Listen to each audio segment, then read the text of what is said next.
We have a quorum. We're not expecting Steve, and here's David is coming. And Sue, you're a surprise. Why? We thought you weren't coming. Oh, no, I'm coming. I'm coming. I thought I had a declined email from you. You know, this is the second time today that somebody said I declined something that I didn't mean to decline. So I don't know whether I've been clicking buttons I shouldn't click, or there's something going on with my system. I don't know. It's probably me. Sorry. Well, here I am. Well, we're glad you're here. Thank you. So then we're waiting for Blair. Yes, but I don't believe he was going to be here. I feel like he said he had a conflict on the 20th when we discussed prior. Okay. And we know Steve's not going to be here. So then we have everybody, so we can get started. I'd like to welcome Brooke Richards, who's replacing Arisa Boyd from the Preservation Commission. Thank you. Well, thank you, Brooke, for coming for joining our meetings. Let's see, should we go around and introduce ourselves? I'm Nancy Heller. I'm the chair of the committee. Lindsay? I am Lindsay Butler. I am the CPA administrator, and Brooke, I spoke with you earlier. Yes. Minnie? Oh, sorry. I thought you said me. I was like, okay, no, I didn't hear right. So hi, Brooke. I'm Minnie Kaluri. I'm a member at large, and what else? No, she's got a great background in grant making and grant review. So we're going to hear a lot about that tonight. Sam? Hello, Sam Burrington. I'm the Conservation Commission representative. Sue? I'm Sue Cohen, and I'm the representative of the Brookline Housing Authority. I'm a commissioner on the Brookline Housing Authority. Clara? Clara Batchelor. I'm representing the Brookline Park and Recreation Commission, Of which she's chair. And don't forget that important thing. David? Hi, it's David Lescoyer. I'm an at-large vice chair on the Community Preservation Committee. This is Brooke Richard. I came in a bit late, so please introduce yourself again. Hi, I'm Brooke from the Preservation Commission. I'm commissioner. Oh, welcome. Okay, Thank great. you. Nice to see you all. So glad to have you. And we have some preservation grants this time, so we'll be talking about that. Our first job is to approve the minutes from the last meeting. Did everyone get a chance to review those? Do we have a motion? I move. I'll second. Okay, David moves and Susan seconds. All those in favor? Minnie? Aye. Aye. Sam? Aye. Susan? Aye. Clara? Aye. David? Aye. And chair votes aye. Okay. So we want to just talk for a few minutes about our activities since the last meeting. And Lindsay's going to give us some updates and status reports on the fiscal year 25 grants. Lindsay?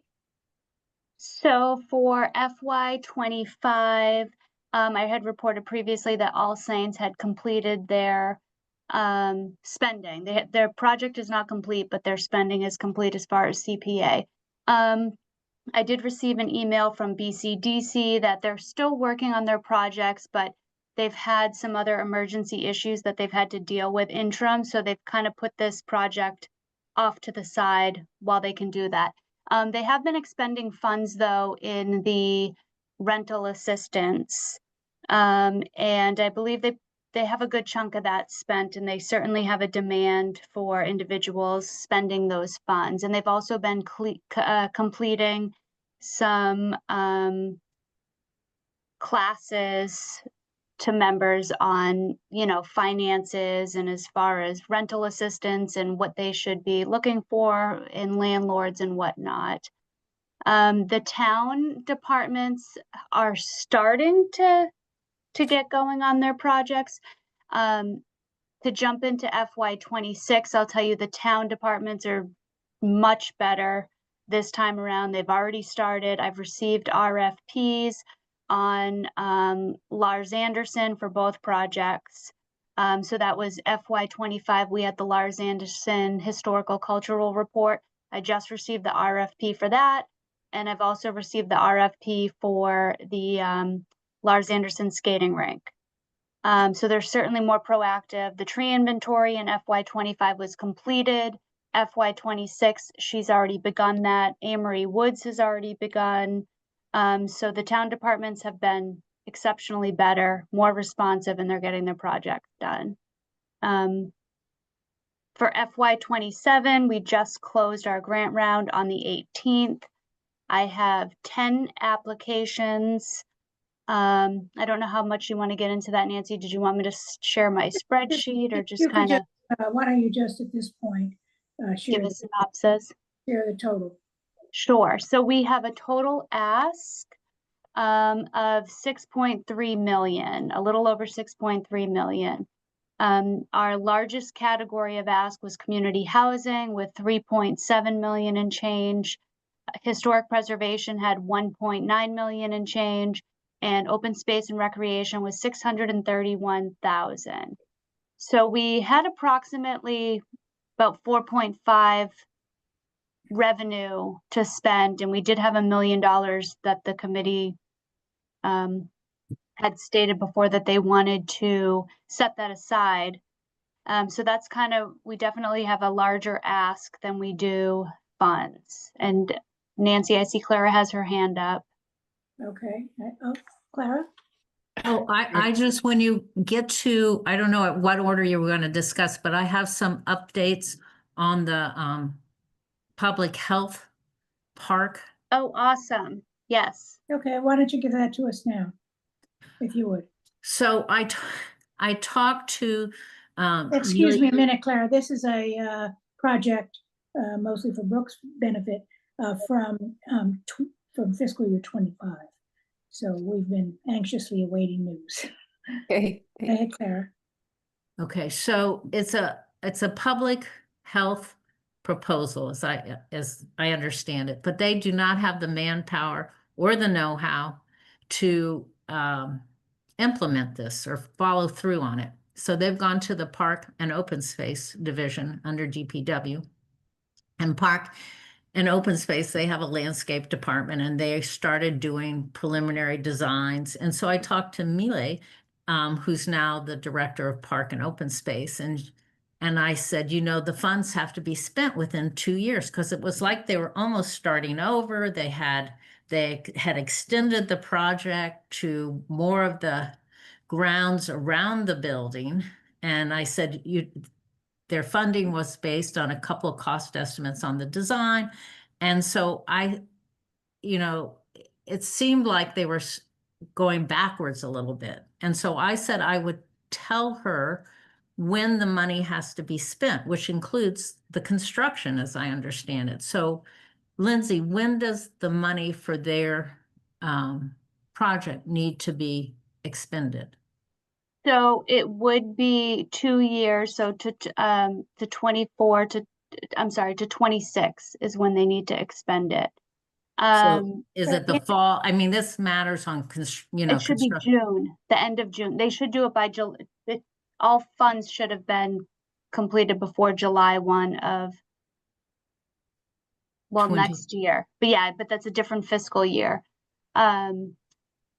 Fiscal year 27, but they can ask for an extension, so they can Wait a certainly. second, just so, because I get fiscal years mixed up. When you say fiscal year 27, it has to be finished by July 1 of 2026? Before July, so June 30th.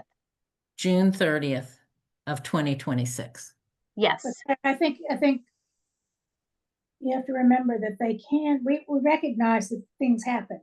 There's certainly housing that happens, and there's no reason things shouldn't happened to delay it in open space and preservation. So there is a process for getting an extension. Now, the tricky part here, and they can ask for an extension, and most likely we grant it, as you know, I think it's unreasonable to expect people to get some of these done in 2 years, but they have to stick to the scope that they told us about in the first place. So they can't go landscaping the current building. I don't think that was in the scope, if I remember correctly. I mean, I may not be, but this was But the park. Yes, Nancy, and I explained that to her, and she Okay, said good. that's fine. They want to look at it holistically, but they will build phase 1, which will be the scope of the project. But they had started to add things like some mister, a trellis with a mister, and I said, that's not in the scope. It's not in the budget. The town doesn't have any money. Can you please design to the budget? So I will get back to her and to explain to her about the scope and the timing, and hopefully they'll simplify things. Okay, I mean, you know, I can't, I don't know, does anyone else have an objection to granting them an extension if they need it? Well, As it long depends, as depends on the application, yeah. as long as they're making progress, they should show us that they're doing stuff to something. So make it- I mean, they may hopefully they'll aim to construct it in the spring of 2026, and let's say they have some punch list items left to be done in the fall. I think that would be a reasonable request for an extension. Yeah, definitely.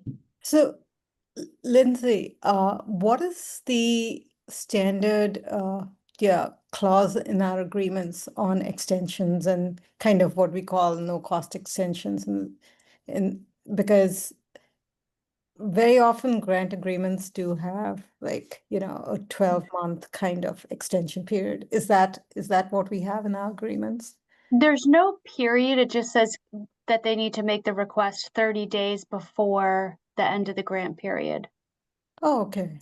So I think that would be up to the committee to decide. But I think it's helpful if they can say, look, we expect to finish this in the middle of 2026 or 27 or something, you know, so that they give us some idea that they've actually, you know, really begun the project, really had the plans in place to do it. And I think that's what I would want to know that. Because, you know, we can't drag it on forever. And that's. So the other, they're thinking of doing the complete design and the construction drawings and the construction administration in-house. And they're not expecting to get any kind of payment for that. That'll be just part of their work as town employees and as that department. But the money in the grant request, some of it was for design, to hire a landscape architect. Can they use that money for actual construction? I would say I don't think there'd be an issue with it because the funds were appropriated for a certain project, and whether they're moving it around and, you know, doing it in-house, but as town employees, we're not paying town employees, and that allows for more funds for the project to be completed. I don't see why there would be any issue. It's not deviating from the scope. Great, thank you. Right, and I think that that's an additional in time, which we should, you know, which they should track so that they can show us that, you know, they were awarded, I think it was 192,000 or something like that.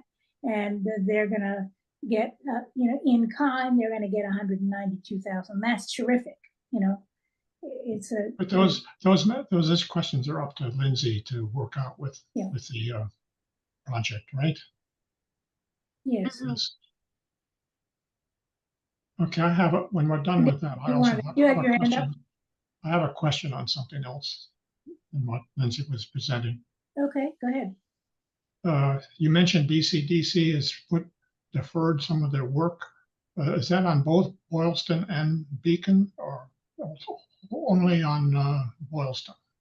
What I is- believe it was just on both. They just had an emergency that they've been dealing with. I don't recall what property it was on one of the properties, and that's been taking up everything that they've been doing at so that's been their focus instead of working on these two projects. Okay, thank you. Did you grant them a specific time extension? No, I didn't, and they didn't really ask for one. She just wanted to let me know that, you know, I haven't seen any invoices. She hasn't completed the recent quarterly report, and that was why. So she just said, you know, they're dealing with an emergency. They haven't forgotten about us, but they've had to put things aside so that they can deal with what they were dealing with as it was just pressing. But she intends on getting back on track soon. Well, I think they could give us a quarter, even if they have a quarterly report which says they've spent, you know, they haven't spent very much or they've spent nothing. They could give that to us and explain so that the record is clear as to why it hasn't happened. Mm-hmm. That's what I would recommend they do, put it on paper. Mm-hmm. So if anybody is, you know, this was a somewhat controversial grant at town meeting. And people had questions about the grantee. So I think it's better if we document everything on paper. And if they show us, you know, that they've had this emergency and that's gotten in the way, but they're hoping to clear it up and move on. And they have made some progress. But that's important. Okay, so if there's anything else to say about article number 2. So let's move into article number 3, which is really the meat and potatoes of this meeting. Minnie has been working hard to come up with a amended rubric. As you recall, last year, David took on the task of getting us a much simpler rubric than we were given by the consultants, because we all were kind of drowning in the amount of words and things that rubric held. So David came up with a much simpler one based on some things online at the state organization. And I'm telling some of this for Brooks information, which is the state organization, which has a very excellent website and lots of technical assistance, communitypreservation.org. But, you know, we thought that there was some tweaking that could be done, and Minnie has taken on the task of doing the tweaking. So, Minnie, I'm going to turn it over to you. Okay, so a couple of things. One is you know, Steve and I were hoping to get the actual Excel rubric to the committee before this meeting, but we weren't able to do that. But I will forward that to Lindsay, and Lindsay, maybe you can share it with the committee. But essentially, let me just see. I actually put together, you know, just a description of our process, because I would Want to share your screen? yeah, exactly. Okay. Can you enable my screen share? Okay. Huh, I'm not able to share.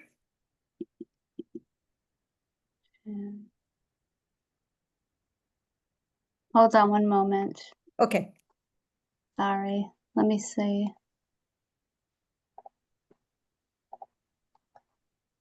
Okay, now try. Okay. Hang on just a second.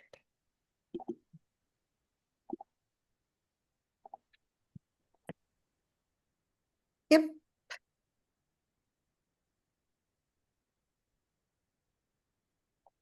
Are you able to see my screen? No, Yeah? No. no. Okay. No? Nope. Oh.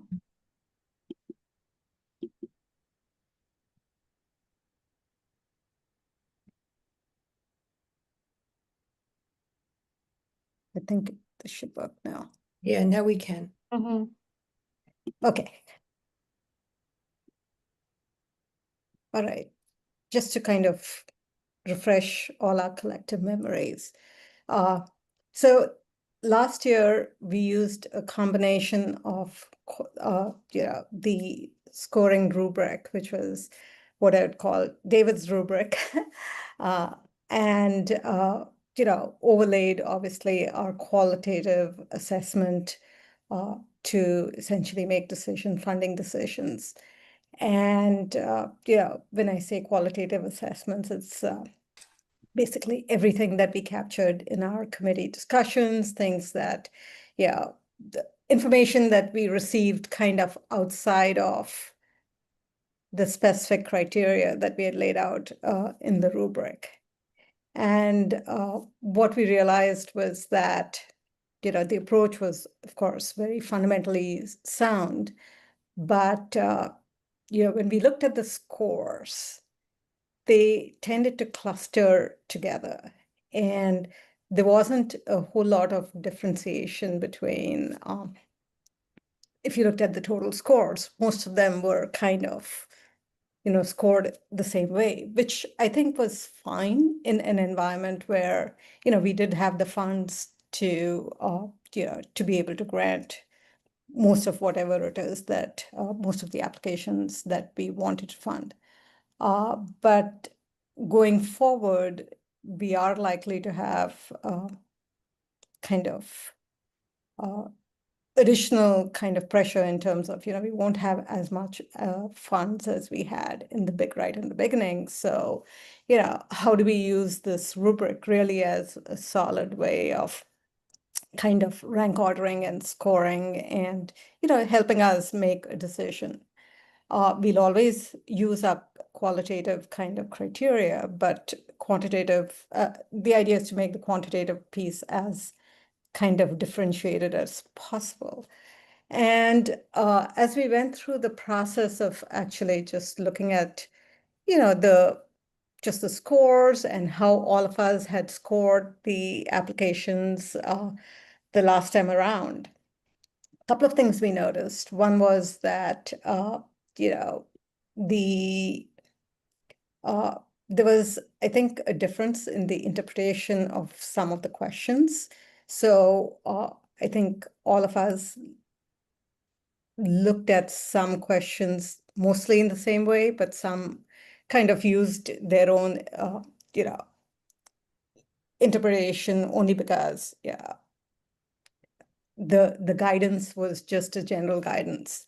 The other thing was the scales were not consistent. So for some of the questions, we had a scale of 1 to 5, and some of them we had 1 to 7. And even on the 1 to 5s, we had 1, 3, and 5, and there was nothing which described a 2 and a 4. So what we did this time around was just to say, okay, how do we kind of fill in those gaps and kind of make that description complete, so that way there's less leeway in terms of, using your own kind of interpretation of what the question means. So what we did was we looked at 3 things. One was the application itself, just to see whether, and to make sure that the rubric criteria kind of matches the questions that we ask our applicants. And the second is to look at, obviously our existing strong baseline, which is the existing rubric. And then looking at the, just scanning other towns' rubrics to see whether there was anything like interesting in other towns' approaches that we could kind of leverage. And we looked at about 15 or 20 towns, and most of them kind of came within the same, I think, came close to what I would say was David's excellent rubric that he had created. So when we looked at the application, the first step was to just say, okay, we have these questions in the application. We have the rubric criteria. Is there anything that the rubric isn't capturing, like questions that we're asking the applicant, but we're not actually reflecting in the rubric? And there were some questions, and some of them, I think this committee, I mean, this is something to discuss for our committee to discuss, which is, do we want to have that reflected in some shape or form? And if we don't, then that's fine. But as long as we are aware that we are making that conscious decision to kind of not include something in the rubric. And we can actually just talk about it right now, which is there's 4 questions that we ask our applicants that we are not reflecting in the rubric. One is the question on in-kind contributions. The other is on the maintenance plan. Then there's the site control documentation and unsuccessful fundraising efforts. And I actually thought that maybe the question that we ask about the unsuccessful fundraising efforts might actually be something that we capture in some shape or form. And I'm curious what the rest of the committee thinks.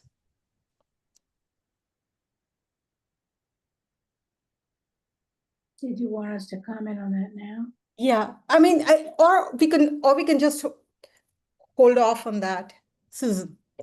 I actually would appreciate it if you could explain a little more about what it means to be unsuccessful in your fundraising efforts. Does it just mean that you have a gap in your budget, or does it mean you've applied and been rejected, or what does that mean? It is the latter. And Lindsay, maybe you can give some more kind of background on that. As far as the match, well, I mean, like for All Saints, for example, they had a very large budget and they didn't, when they came to us, they didn't have all the funds, but they were able to show through financial statements that their endowment was large enough to carry the project. They also had a very healthy effort for fundraising, and they were able to provide information on that. So, those were things that we weighed when we reviewed the application, that if we did give them the funds, they had other means to get the funds, even though they didn't have them immediately. We're So, focusing on the unsuccessful fundraising efforts, Yeah. though, the final point. Yeah. Oh, I'm sorry. But how would you know that? I mean, at this point, you're anticipating, like I know the Housing Authority has been anticipating matching funds from EOHLC for several of its projects. But you can't apply for those funds until after you've already submitted and received the funds from the CPAC. So how would we deal with that uncertainty? Well, I I think mean, I guess we don't know, right? That's kind of a, part of it is we need to know that if, and then Walnut High is a little bit different, I think, because, they won't start the design and construction until they have the funding in place. But And- that's not the only one, Nancy. It's like we have a lot of these, I know. the window and roof I know. applications. And I think maybe what's important is that we understand that they're going to be trying to find the funds. And if they don't find the funds, they can't put on half the roof with our money and then just leave the other half. For sure, but what we're talking about here is, No, kind of how your application is being evaluated. So you're at the beginning of a process and there's this somewhat unknown thing that you can't know because there's prerequisites that haven't occurred in time. So do we get a detraction if we don't have an endowment that we could go back to? Because we don't. Or I guess that's why I'm trying to fill this out a little bit more to see how it relates to whether the application gets approved or denied. right. No, I understand. Minnie, can you work in this area for corporations? You review grants and do they have this issue? Do they award grants that are not enough to complete the entire project and they need to do some additional fundraising, and how do they handle that? So, I'll just start with the application question, which is the unsuccessful fundraising efforts. Corporations don't usually ask that. And then, what they do ask, and I think it's fairly standard across like foundations and funders, is, okay, let's say that you think that the program is going to cost whatever, $3 million. And let's say that the grant application is for $1 million. So we'd want to know what the plan is to raise the other two. And that funding doesn't need to be, finalized or whatever in order for the foundation to make that determination. But people do want to know, and I think we would also want to know that if there's a program that we are funding and it's not really, if it can't really be phased, then you'd want to know what the plan is to get the rest of the money. Again, not that funding has to be finalized, but just that there has to be a plan. Clara, Maybe the problem is in the wording. Maybe it's not just unsuccessful fundraising, meaning they applied for 10 other places and they got rejected at all of them. Maybe it's not that. It's more that how much are the funds in hand already? How much do you have? How much do you need to raise, and what's the plan? And what happens if you don't raise the money that you need? So I think maybe that's the way to, you know what I'm saying? Yeah. And it obviously, if you have the funding in hand, like with All Saints, we knew that they had an endowment and that they would spend it if they needed to, if they weren't successful in raising the money that they needed to raise. Mm-hmm. So they had a backup plan, and there was no reason to expect, to hold out because they didn't have the funds in hand. But in some of these cases, maybe that is a reason to say, you're not ready yet, and you need more certainty or whatever. So I do think there is a qualitative and quantitative scheme in here. If you have the money 100%, I think you get the top score. And if you don't have it 100%, then the question is, how do you evaluate their plans to get the rest of the money? Mm-hmm. And maybe that's a way to look at it rather than say unsuccessful. And they may have already applied to 10 places and got rejected, but in the case of All Saints, that wouldn't matter because they had the endowment as their pledge to finish the project. Yep. Yes, there's three of us with our hands up. Yeah. I don't see Clara, Sam, and then Susan. Okay, I don't see it because I'm not a host. Oh, Okay. Kara and Sam and who else? Susan. Okay. So Clara, why don't you go first? Then I'll send Sam, then Susan. Okay, I think you said Clara, so I'm going first. Yes. Is the purpose of this to compare one application to the next application? So all questions that are being asked have to be able to be asked of every project. So in terms of fundraising, that wouldn't apply most likely to park and open space projects because Correct. they don't usually have matching funds, et cetera. And if it's in the, CIP, they wouldn't be asking for these funds either anyway, because as I understand it, that's not allowed in the near term. So anyway, my question is, does each question have to be applicable to each project, So to it every does, project? okay, so each question does not have to be applicable to each project. In fact, there are some questions that we have even in our existing rubric that are not completely applicable across the board. And that was one of the issues, right? Where, yeah, it wasn't applicable. So then, yeah, the score didn't really reflect that. So yeah, the short answer is no, it doesn't have to be applicable. And mathematically, we would adjust the score in a way that it doesn't penalize it or give it extra benefit if, if it wasn't applicable.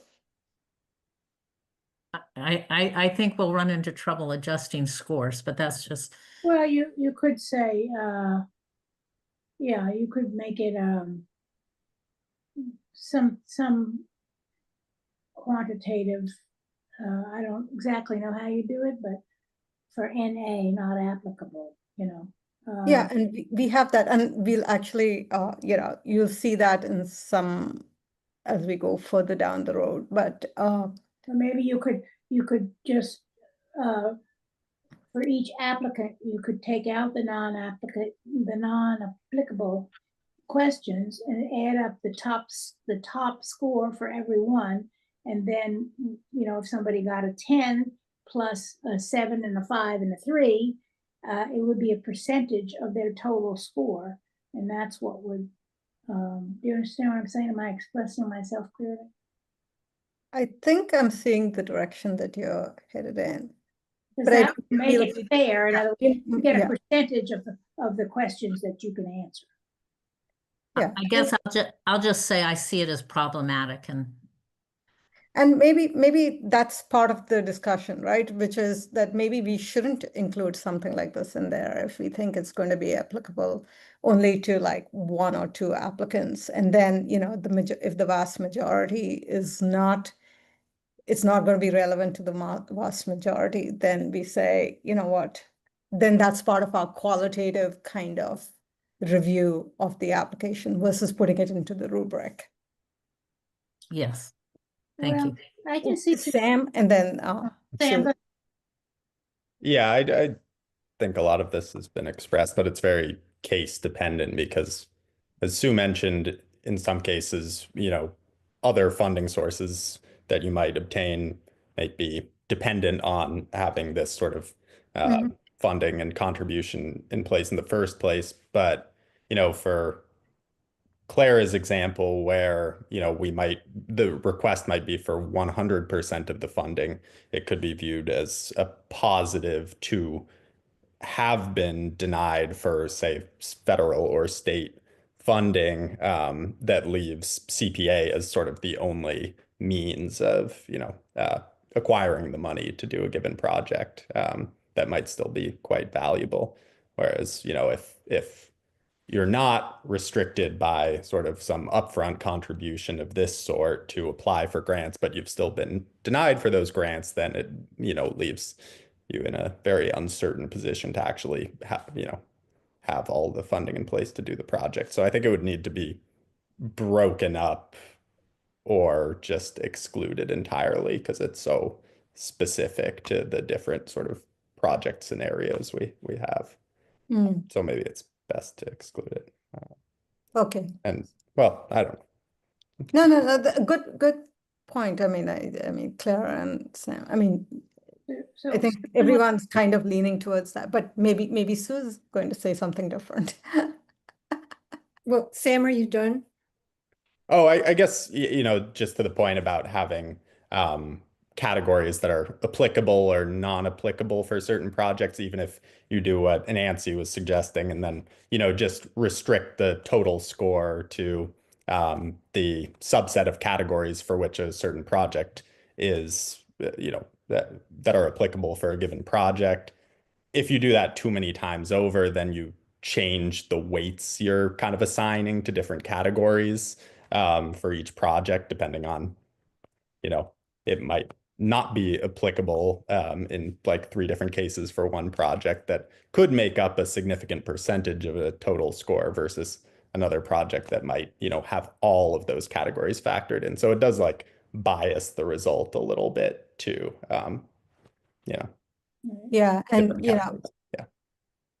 and you know, part of the objective of this exercise was to make sure that, you know, we reduce those inherent biases as much as possible, right? Without actually just making it overcomplicated, because the moment we make it overcomplicated, it kind of then just defeats the purpose, I think. I think then things can get lost.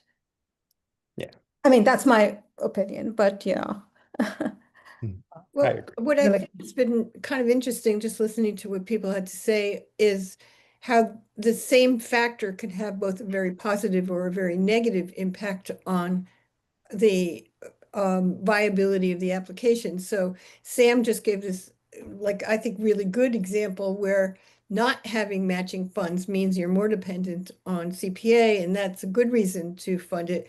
Whereas in another instance, being able to leverage outside funding like we were able to do on the HiLab funds from EOHLC, you know, that's terrific. So that's the same thing, but you come out positive in one case, and I guess with the opposite set of facts, you're coming out positive in another place. And then the flip side could be that you get penalized for something that you don't have any control over going forward. So I don't know. I think it's been an interesting kind of exploration into the issue. And I think the idea of the percentage that Nancy had is a good one, but I guess I can't think it through clearly enough to see how the See- implications would be.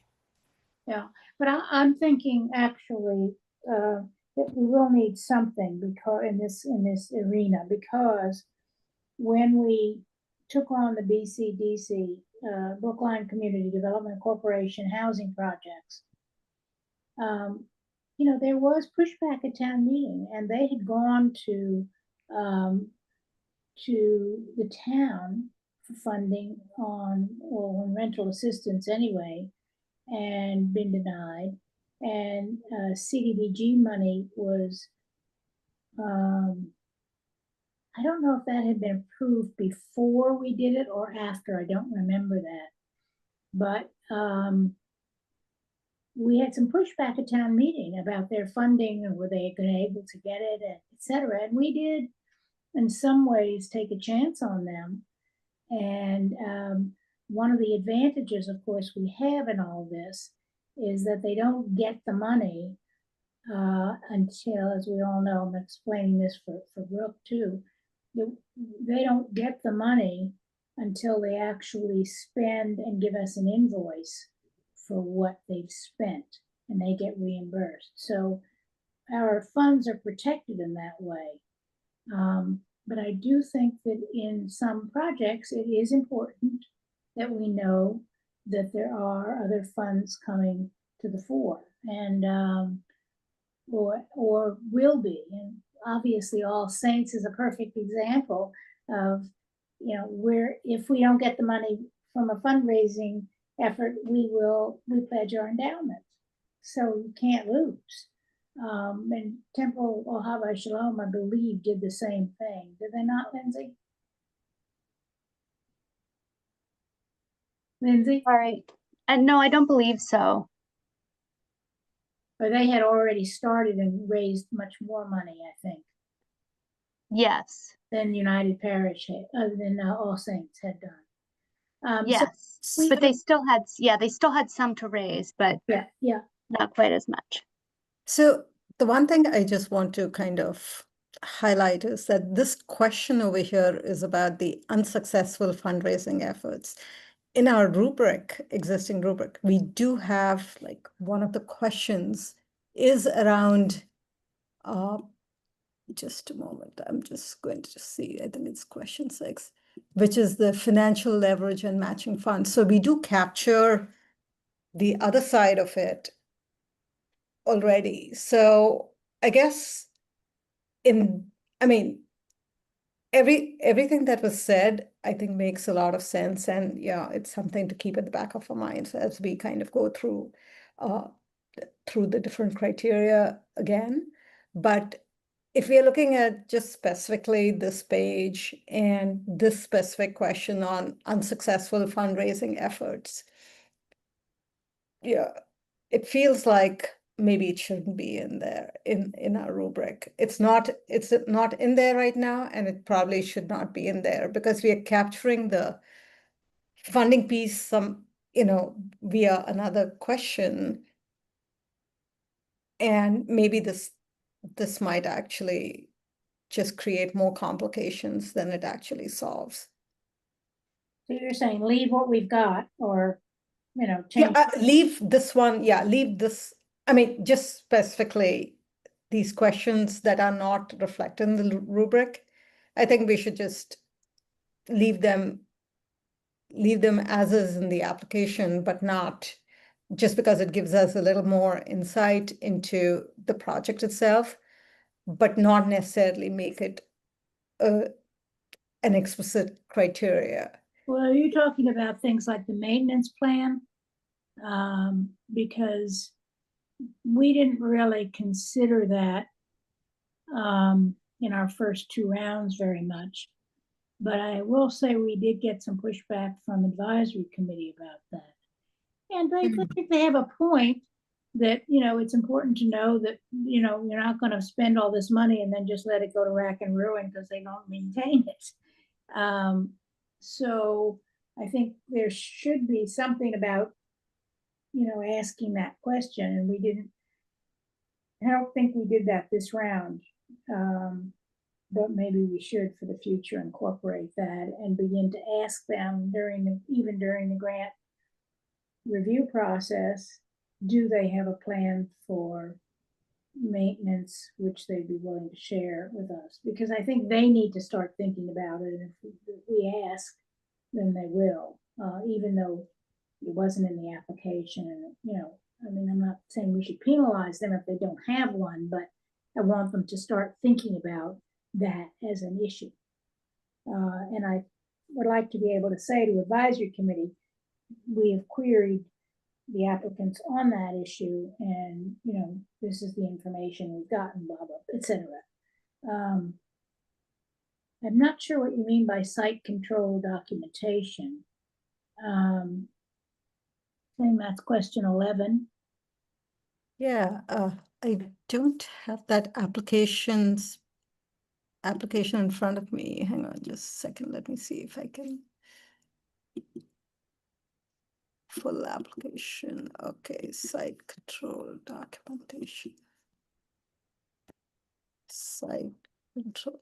I'm just going to look for that question to see what the specific question is about.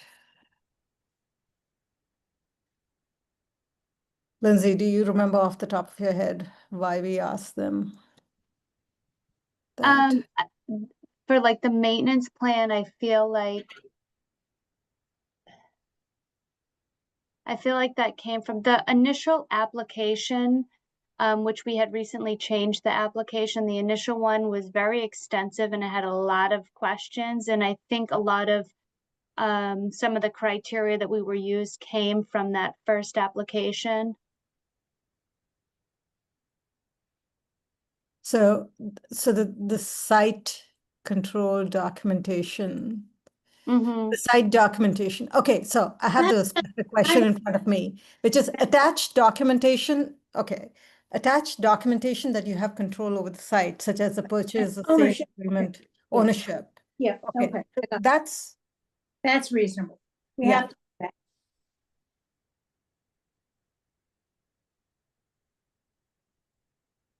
And that had, remember, we had to end up rejecting an applicant because they didn't have that.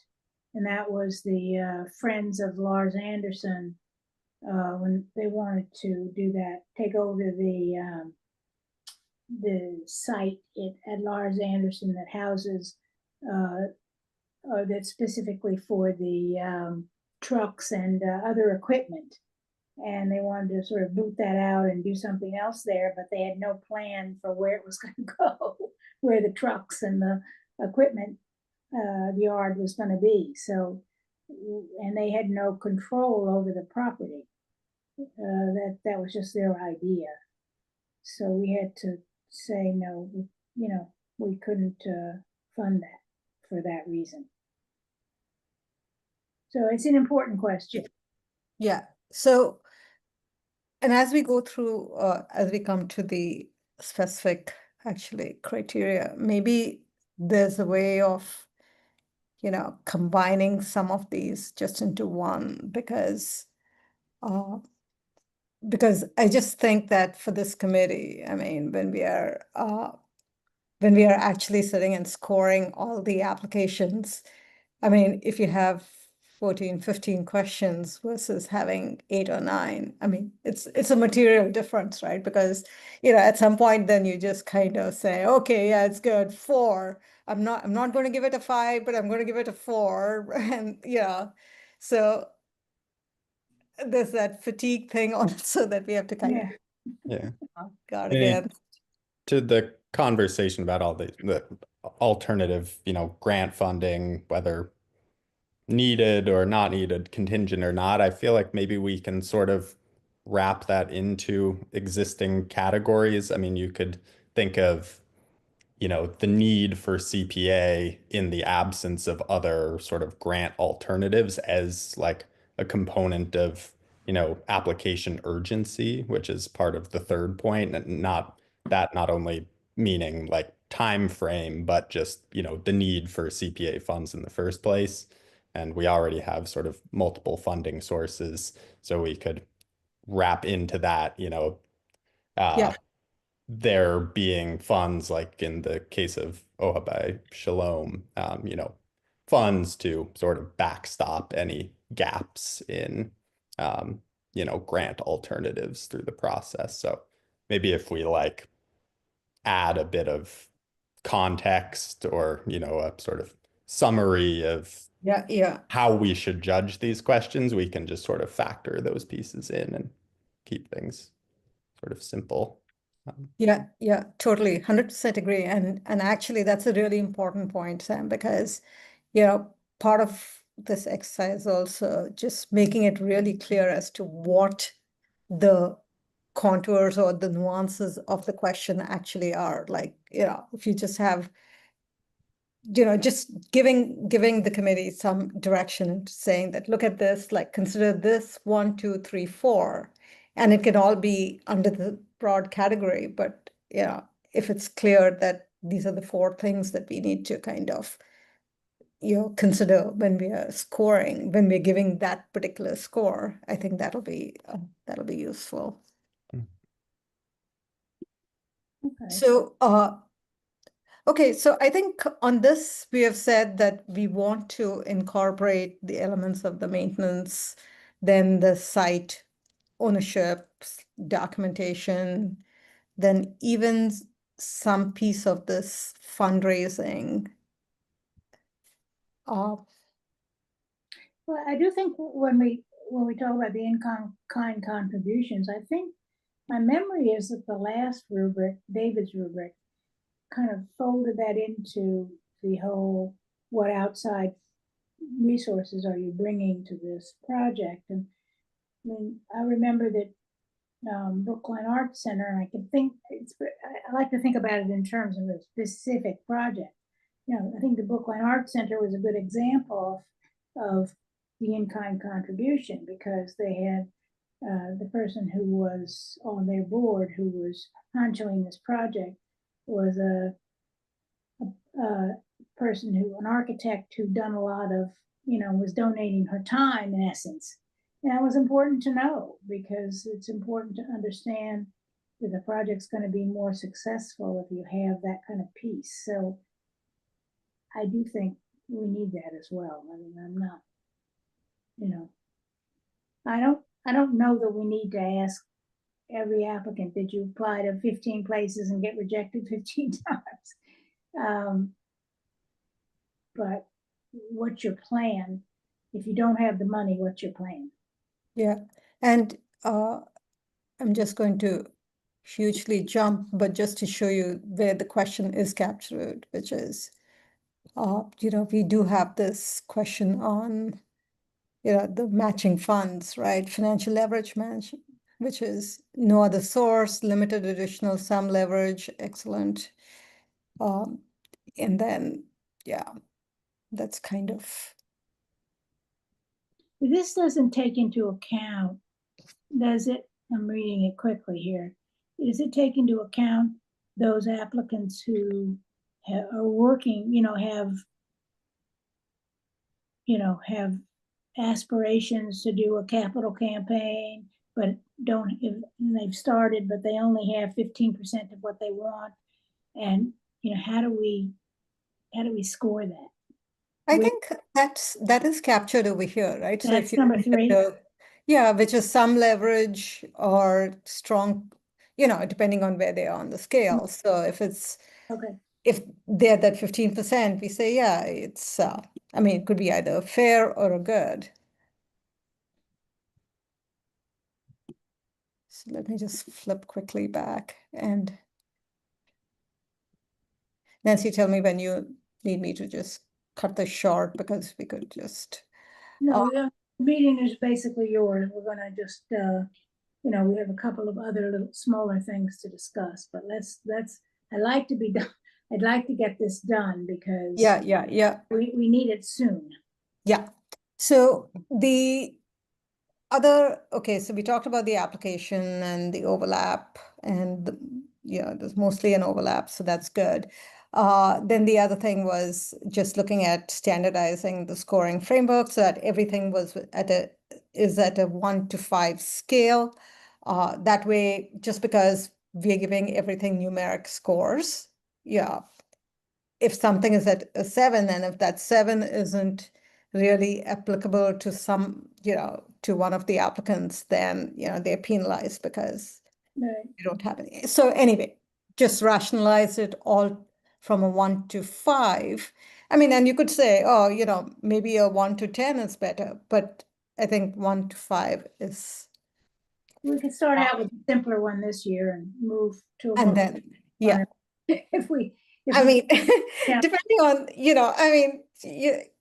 so sometimes I like the idea of, I'm like, okay, I want to make this a 6. I don't want to make it a full 3, but then, maybe a 3.5, which is why a 7 might be good. But at some point you have to just put a little stake in the ground, and just choose a number.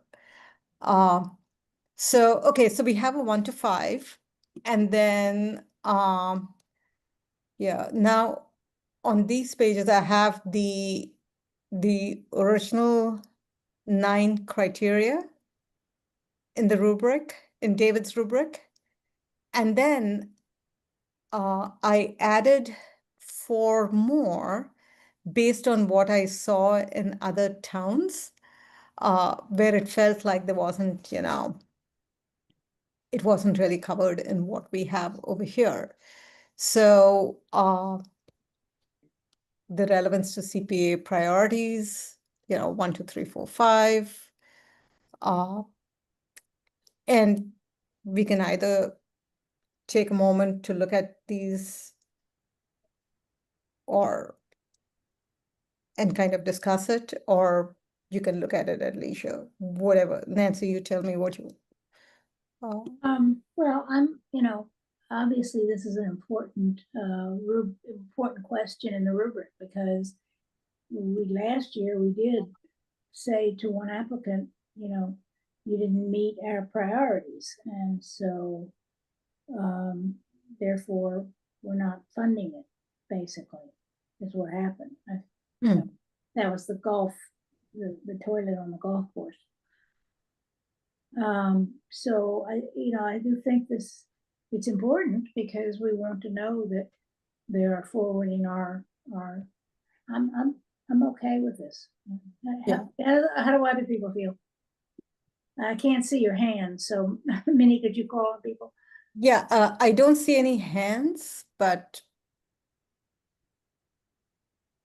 The one question actually that I had as we're going through this, it might be good to actually think about mentally, at least at this stage, think about what kind of weights do we want to give all these criteria? Because right now we just have it at, each and every one of these questions is weighted the same way. And we might not want that. Yeah. Just something to consider, which is,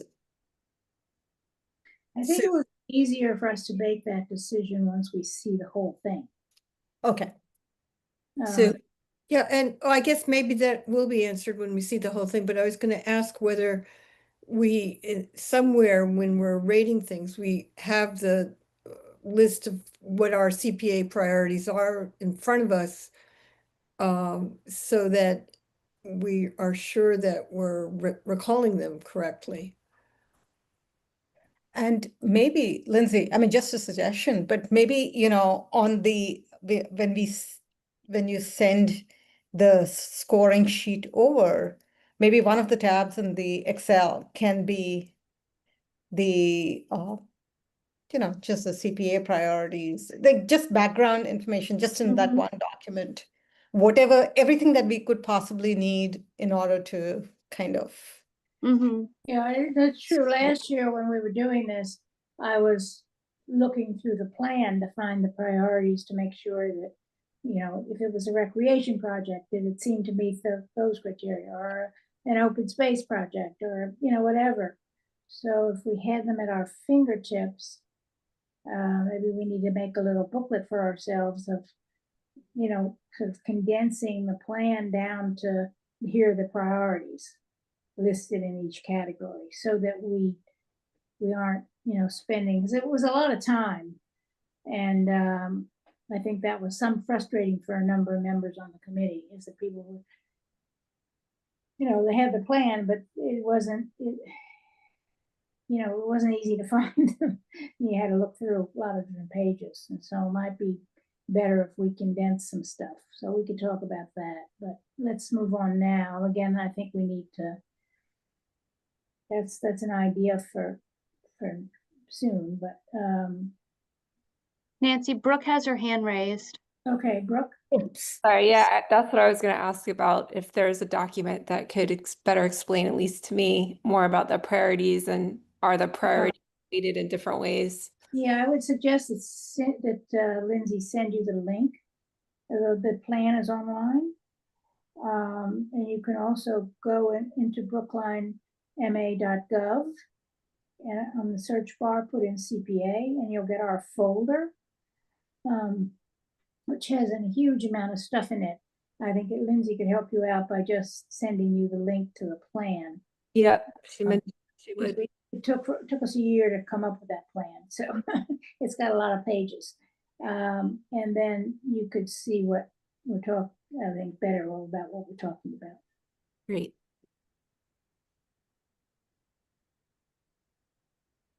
Okay, so then the next one is urgency of need. And I think, that's a good one to have.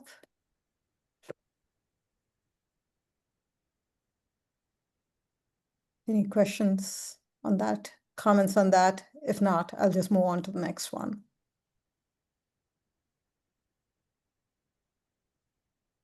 Okay. Then community impact.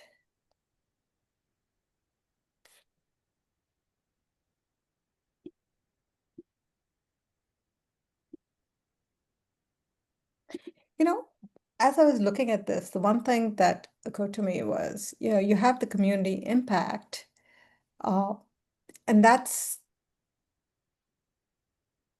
you could also layer on top of that the notion of how many people it's going to benefit.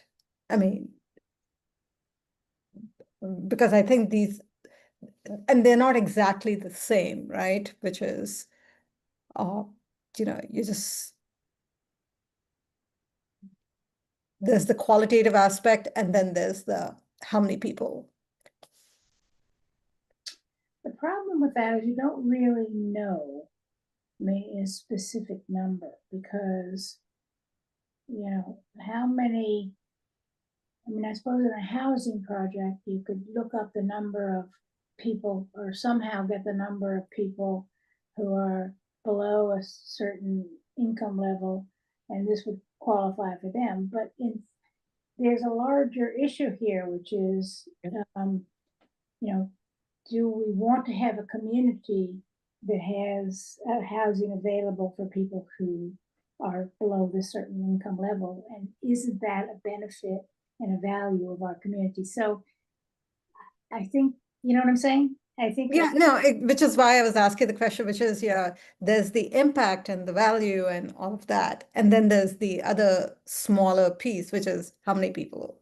And well, it was just a question. I don't even know whether it actually belongs in there. And Brooke and Sue had both their hands raised. Okay, Brooke? Sorry, mine was raised by accident, Gloria. Okay. Okay, Sue?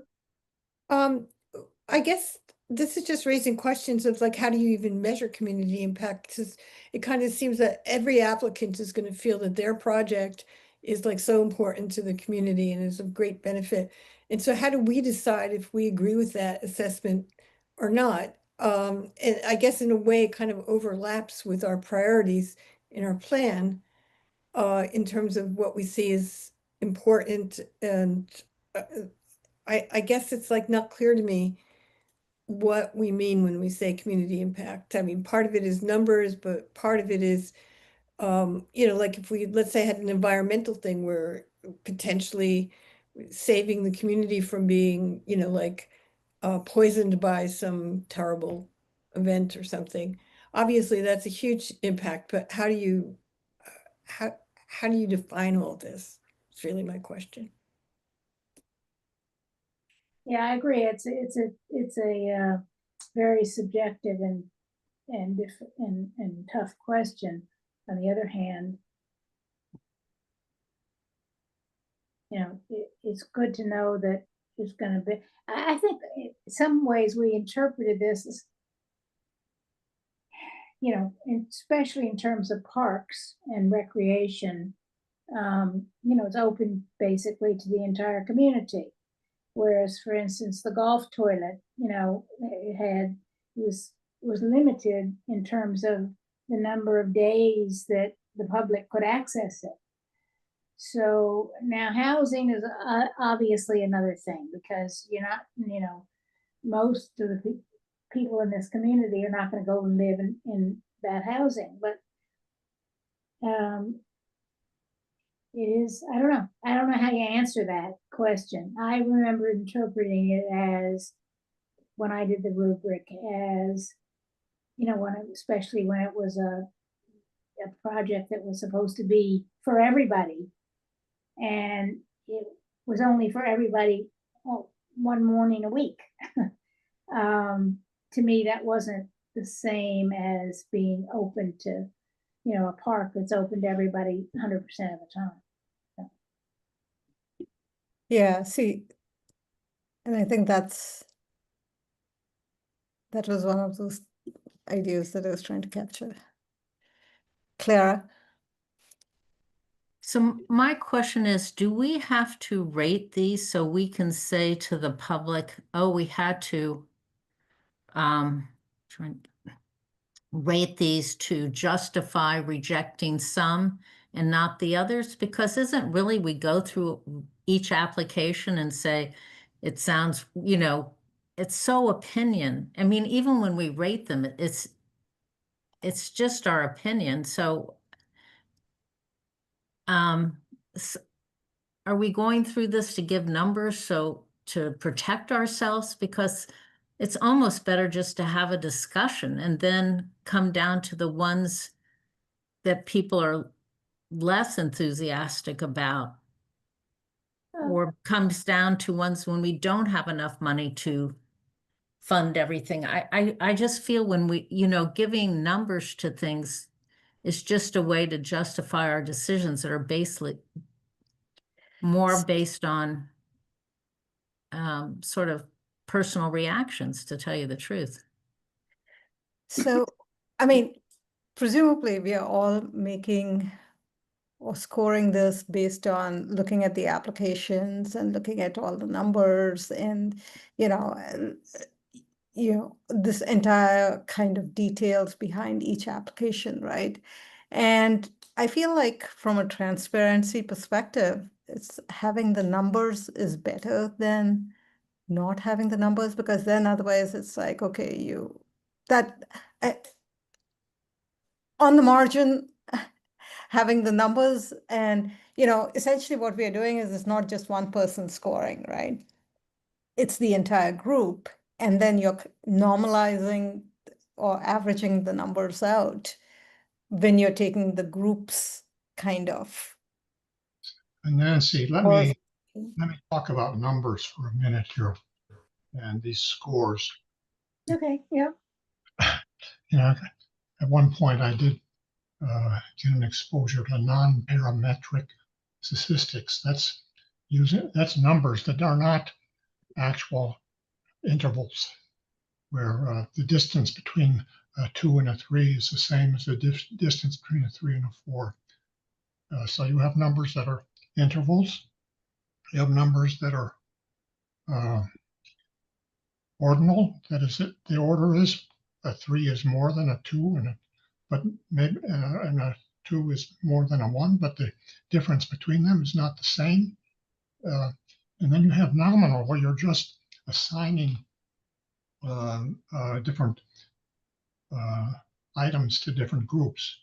So here, when we get into scoring these things, we're treating them as having more information than we actually have. I think that's why we've been struggling with this.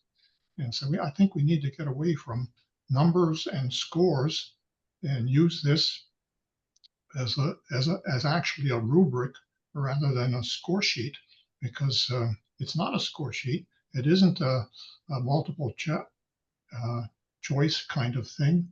And I think also maybe we need to focus it on just the things that are in common for all applications, so that yes, and I think that what Clara was asking is exactly what we need to focus on, is how we're going to use this, how it's going to play a role in our justifying our decisions.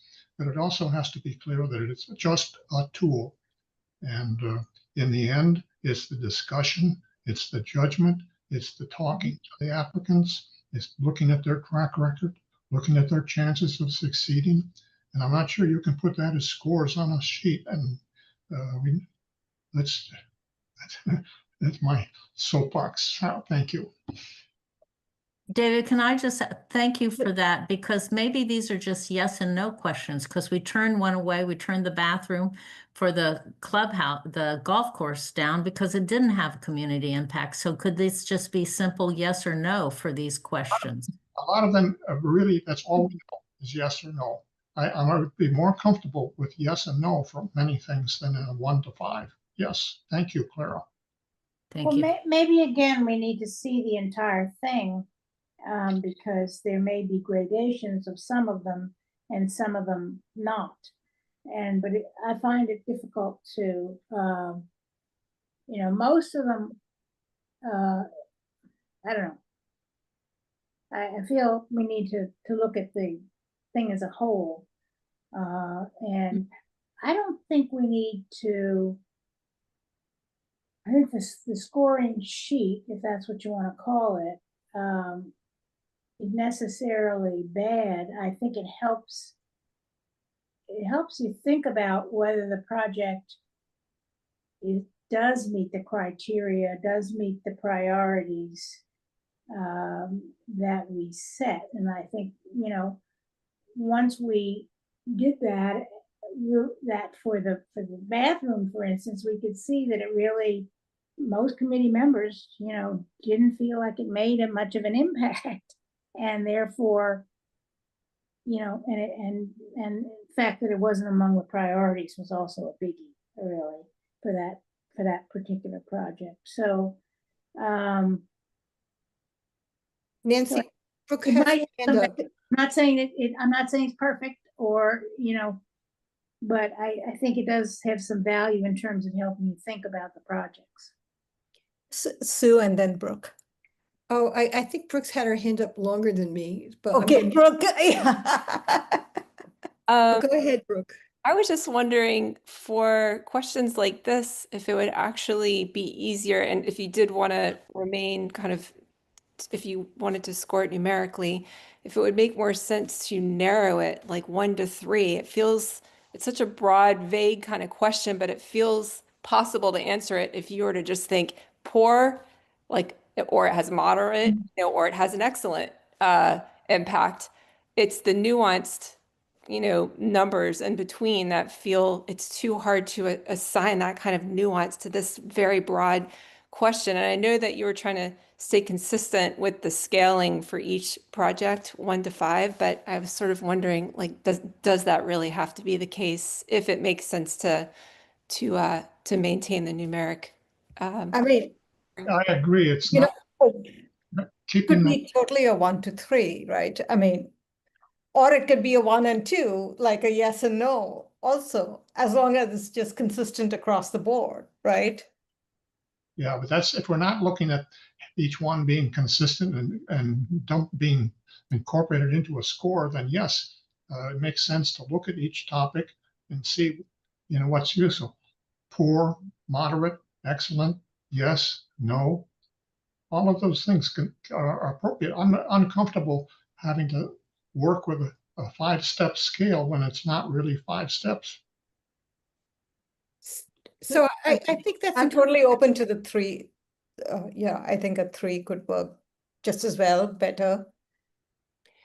And I think, Minnie, you made a point earlier that I think is worth emphasizing, which is, you know, we are going to have different opinions about whether it is a good community impact or not. But that's kind of the point. And so Minnie was pointing out that in the end, you sort of get an average. So I think it's perfectly fair to kind of have like different personal senses of what what is a good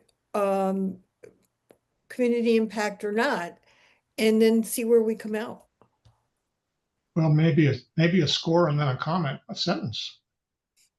Yeah, and I mean, just to kind of emphasize and re-emphasize, this is, you know, this is one kind of dimension, right? You know, this is the one quantitative thing, but then, you know, the qualitative aspect is huge, and if the qualitative aspect is 60% of our decision, ultimate decision, that's what it is, or 70%, that's what it is. This is just to, I think, to even to Nancy's point about, you know, providing some kind of a framework for all of us to say, okay, we have this common kind of set of things that we need to look for in order to ensure like fairness in a way to all our applicants. Yeah, we need to have, yeah, we need to approach this, whether it's, you know, by putting it down in a structured rubric, or whether it's having just a mental checklist, or all of us have a little Word document saying, did I consider 1, 2, 3, 4, 5? Did I consider community impact? Did I consider this, consider that? So again, yeah, this is just one aspect of the way that we are kind of making our decisions.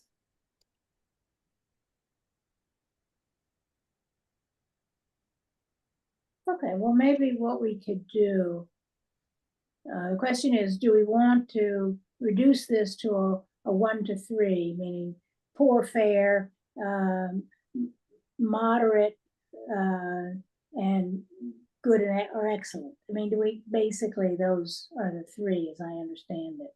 Yeah. And do we think that it would be better to do that? And I think we do. I think CPA, the statute itself, talks about impact and community benefit. So I think we do need something. So I don't know.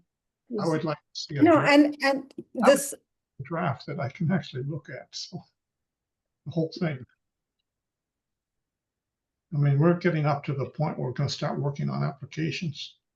So we need yeah, to, so, and we are pretty much there, right? I mean, we got out, they're in, the 18th, past that date. Now it's the 20th. The 5 should be a 3, Minnie. oh, yeah. I- And then, But I do think Lindsay needs to go through them and make sure that there's not more information that we need. I mean, she, usually what she does is calls the applicant and asks, okay, and this is only the third round, and they're getting better and better each time, but there are things that they forget to talk about or that they don't mention, and we need to know that kind of stuff. So, isn't that right, Lindsay? Yes, they are getting much better and providing a lot more information. And if anything's missing, they're always very responsive. Right.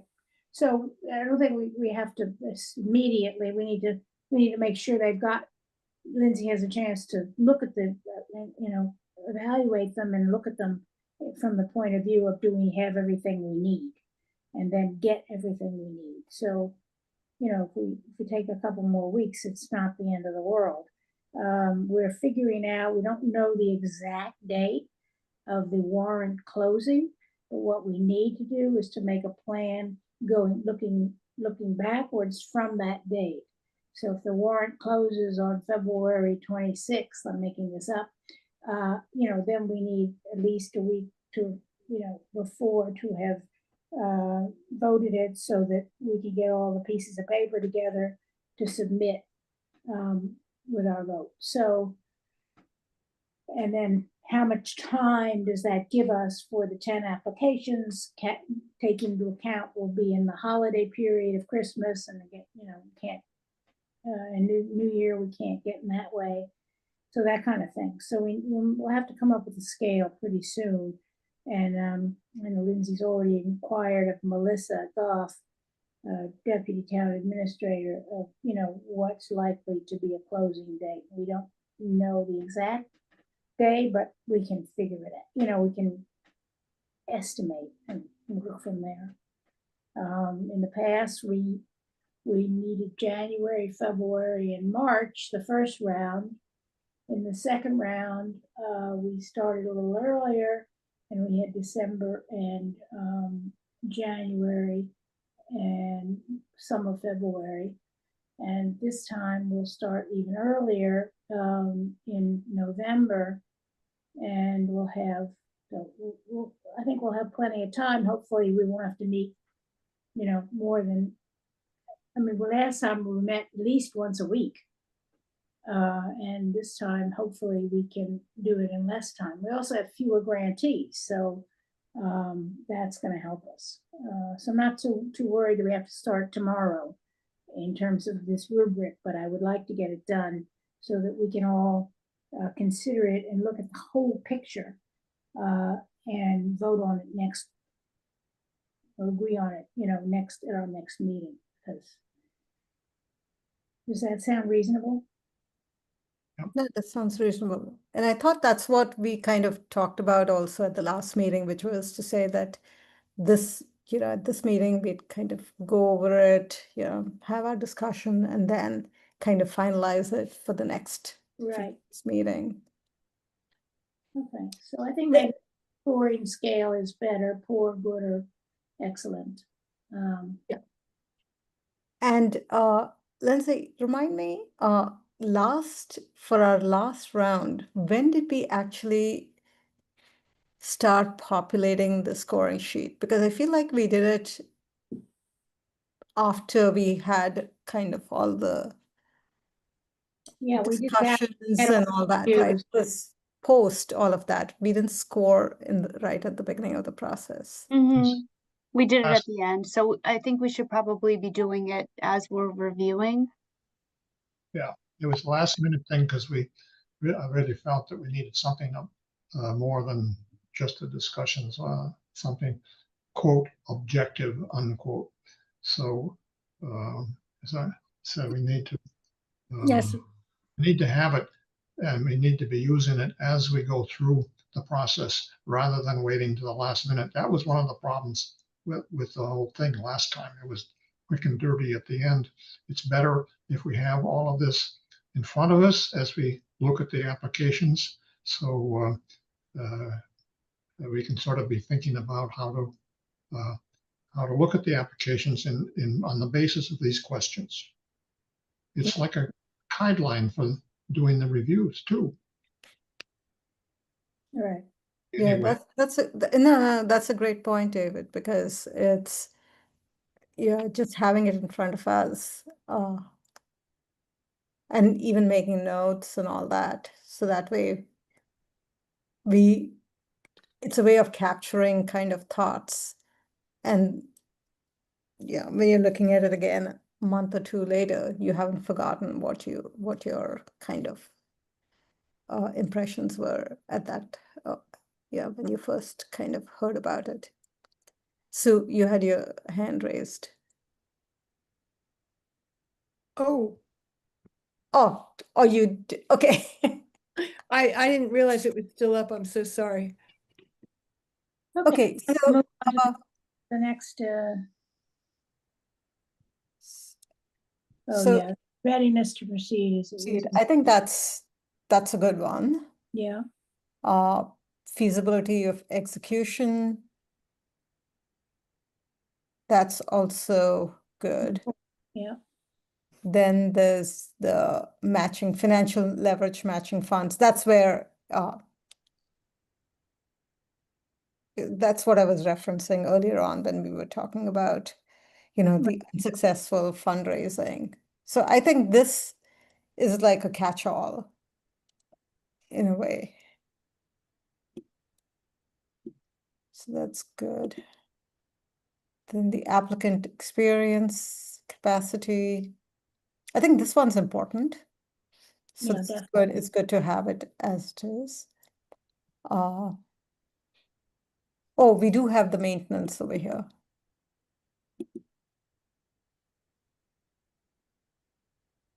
okay.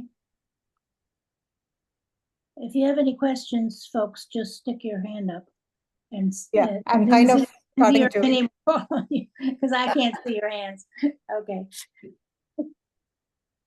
I'm just going to whiz through the rest, but please raise your hand if there's, and then support from stakeholders. This is a good one too.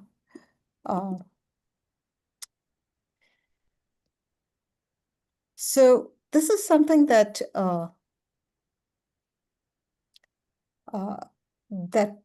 that I saw in a couple of other towns' rubrics, which was the alignment with town plans. And we can decide whether or not we want to keep it, but I just put it in here and, we can decide whether.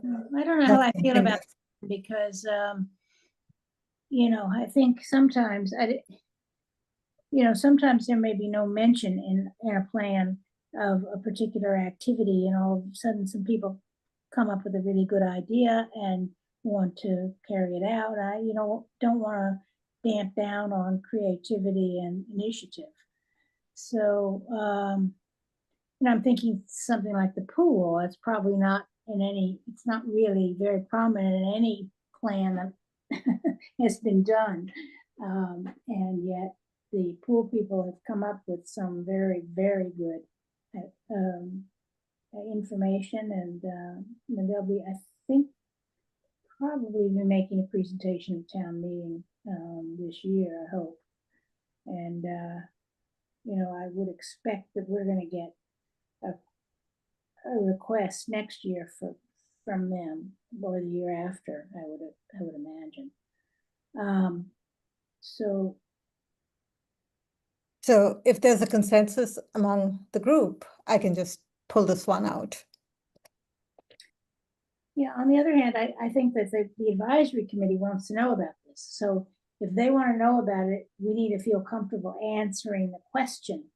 Does it align with town plans? So, I think it's important for the projects that are being proposed by town entities, like I'll go the park and open space, because it shows we are trying to accomplish the plans that we spend a lot of time putting together to show our priorities. So I agree with that, yeah. Okay, I think that Parks and Rec is very strong on all of the plans. It's very clear. It has a very clear direction. With historic preservation, they're struggling to do something, but they're not there. And the housing, have the housing production plan mainly focused on zoning, not so much on production. So I think that when it comes to plans, the Parks and Rec is a shining example. Right. okay. All right, so this stays in. The next one is the equity and accessibility considerations. And Nancy, I put this in because I did see it on a couple of other towns' rubrics, but also Right. you had specifically mentioned that Yeah, last no, we time. need to know, I mean, we need to know that CPA, CPA wants us to be doing stuff that's both equitable and accessible, so. Okay.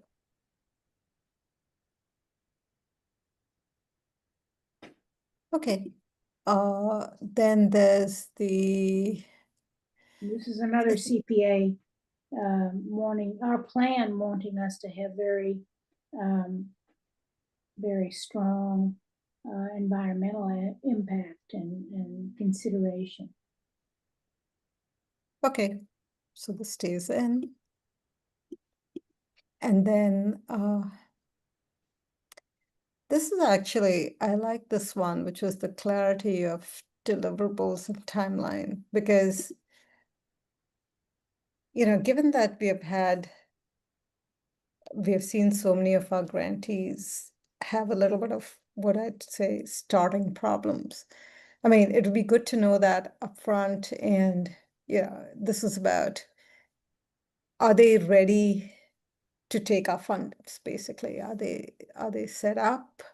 And do they have a clear project plan for spending the funds? Because if they don't at the time of the application, then we know that it's going to take them longer to kind of get things moving. My sense is that, the earlier ones we had no idea about this stuff. And now we've asked them about it, and they've actually, are beginning to incorporate the stuff into their application so that they're better prepared. Yeah, I think it's an important thing to ask. So, Yeah. also, if we end up sharing this with them, say at the meetings we have in the summer, the mandatory information meetings, I think that would be a good idea. Share with them this, so that they can start seeing what they're going to be evaluated on, and or how we're going to be looking at the project. So, yeah, I think it's a good idea. Yeah. Anybody else?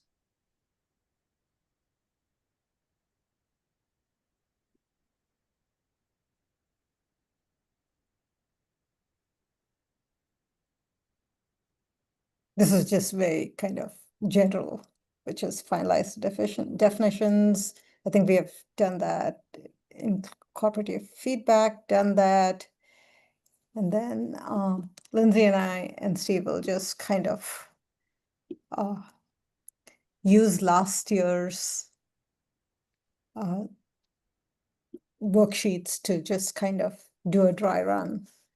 And then just before the next meeting, send it over to kind of finalize it well before the next meeting so that everyone has a chance to review the finished product.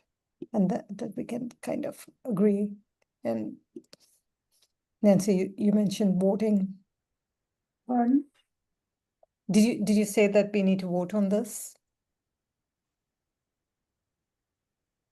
Well, we don't have the whole product in front of us yet, so I think. Oh, no, not today. Not today. I meant I next. mean, I think we certainly need to come to a consensus. I don't know if this is necessarily subject to a vote. It's not a necessarily, unless people want to, which is fine with me. But I think we need to have some sort of consensus about how we're going to use this as a tool for our scoring the various projects. So I'm glad we don't have so many of them because this year, one year we had 19, now we have 10, so it's much better. Okay, Minnie, I think you've done an amazing job here. Thank you so much, David. You got the ball rolling, and we're very grateful. I know Steve has participated as well and helped with Minnie, and the two of them have collaborated on this. So it's been great. I think it's terrific, and you're not done yet. We still need to have the whole thing, and I think we need to think about, let's just skip ahead a minute to the upcoming meetings. In our normal schedule, we would have it November 10th and December 8th. I'm wondering whether we should move the November one up, because then we would have this ready sooner, but also because November 10th is the night before a holiday. I don't know how many people take it off, Veterans Day, but so people may want to do something else. I don't know. I worry about getting us a quorum. So if we met instead on November the 3rd, would that give you and Steve enough time, Minnie, to put this all together in one document and send it out? Yep. Say by November 3rd, just by October 30th. How's that? So people will have the weekend to look at it. So we're Could you go changing the Yeah. meeting on the 10th to the 3rd? I just want to, Well, I don't know if we're changing it. We may be adding something. So let me just, don't change it yet. I want to discuss it with everybody. So if we could have the meeting on the 3rd, focus, and I need to bring up one other question about meetings. On the 3rd, and we can have, we can use that. If we have the document in front of us by, say, the 30th, which is Thursday, so people have time to look it over the weekend and digest it and come to the 3rd with some their further questions and etc. Nancy, Yeah. sorry, I would have to post the meeting Thursday if you want the meeting on Monday. Okay, so you're saying we should have the thing done by the 29th then? If I guess, yeah, or I would just want to make sure if it's done by then, I have to post it by that Thursday. Right, and you need to post the materials with it, correct? I should, I mean, that I can always put after if it's just this rubric, but I definitely would have to post it Right. Thursday. Right. If we are gonna have it. Okay, so if we're gonna have it finalized by Minnie and Steve by the 29th, would that work, Minnie? Yep. Okay, and then the 30th, Lindsay will post the meeting and hopefully include this. And then we can then start thinking about how we're gonna we'll talk now about meeting dates. As I said, I hoped we wouldn't have to have more than 2 a month, but I think between November and February we may. That's the time period of the majority of the work. So okay, so let's just suspend that a minute let's try to knock off these other issues, unless anybody has other things to say about the rubric. Can we look at a draft version just via email? So we're not, Yeah, that's what I'm talking about, is having a Mhm. version to us by October 29th, which is about a week and 2 days. And we would have time before the meeting to look at that Yeah. and then come to a consensus, make changes if we need to or whatever on the 3rd. Can everybody come on the 3rd? Does that work? Yes. Okay, great.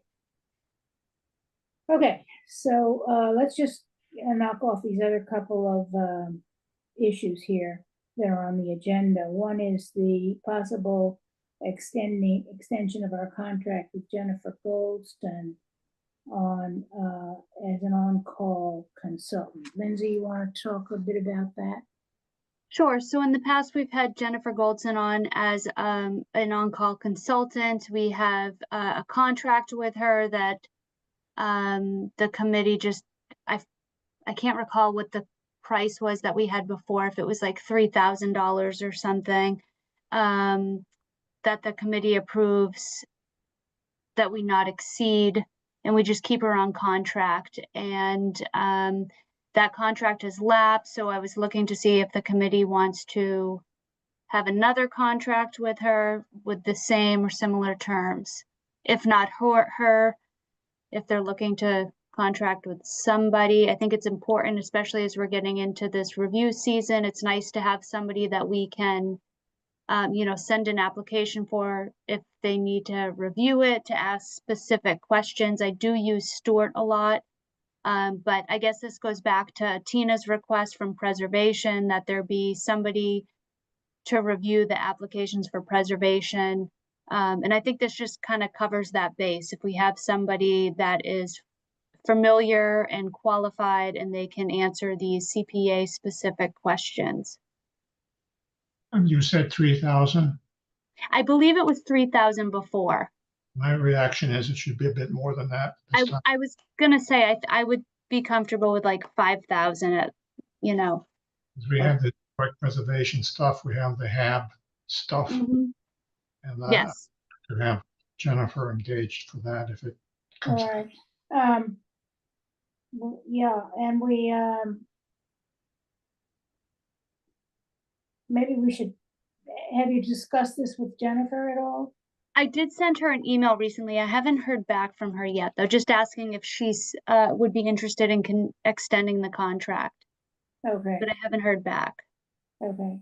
Can it be a new contract? Yeah, it would be, we would execute a new contract, but I just wanted to see if she was still willing to do that for us. Okay, For that amount of money, it isn't a big deal, procedural procurement wise with. yeah, no, it's not. No. And it comes within our administrative budget, so I don't think we have, it's not like we're taking funds away from any applicants. Nope, it's there. We have it in the admin budget. I would just be looking for a vote for, whether you wanted to do 5,000, 10, whatever you wanted to do, whatever you were comfortable with, like not to exceed X amount of dollars. So we can do that on the 3rd, right? No, you're asking for it now, right? Well, I was asking for it now, but if you want to put it back on the agenda to readdress it, we can. Well, I let's. don't see any reason why we shouldn't do it now. I would move it. Yeah, let's get a consensus as to whether people agree that this is a path. Can I ask how much you used of the contract in the past year? How many? The past year, we didn't use anything. The year prior, we did use a little bit. I don't recall. I almost want to say it was like $2,300 maybe, but we also used her for Those a few meetings. for the meetings. Yes. So Mm. that was factored into it. So And now we're getting into some complex applications. We need to have somebody. I was only thinking that maybe you'd want to confirm her availability. sure. But we could authorize it without knowing her availability, Yes. and it makes it easier for Lindsay. And like, based on what you're saying, if it's not to exceed contract, I don't see any problem with doing the higher figure. If you don't use it, fine. So I would actually make a motion to approve entering into a contract with her for $5,000, not to exceed $5,000. I second that. Okay. Any other questions from members of the committee before we vote? Okay, let's take a vote. Sue, Minnie. Aye. Minnie. Oh. Minnie, Yes. is she frozen? I think What- so, a little. What? Do you call me? Okay, I unfroze. I unfroze. Okay, now you're in a different position, so I'm gonna go around as I see you. Sue, Aye. Clara, Aye. David, Aye. Brooke, Shall I abstain from this? I feel like I don't have enough. Do you have a quorum? Aye. yeah, we have a quorum, so, yeah, Sam, Aye. Minnie, Aye. and chair votes aye. Okay, so, Lindsay, you'll, explore that with Jennifer and get back to us next time. Then we have proposed amendment to the fiscal year 25, so that's not last year, but the year before, 25 tree inventory grant. Can you tell us about that, Lindsay? Yes, so Millie had come before us a couple of meetings ago. The FY25 tree inventory project was completed. It was way under budget. She had additional funds. So they were looking to do inventory of additional parks. It was roughly $7,000. The committee approved that.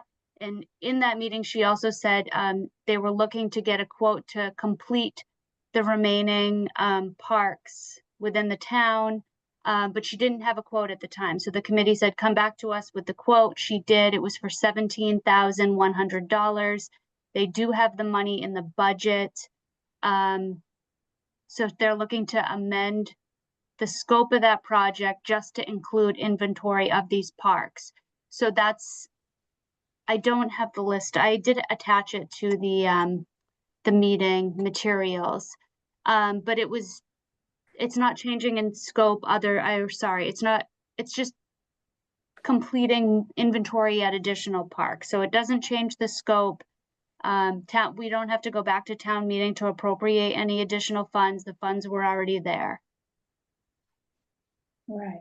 So I think this is just a simple matter of adding the additional parks.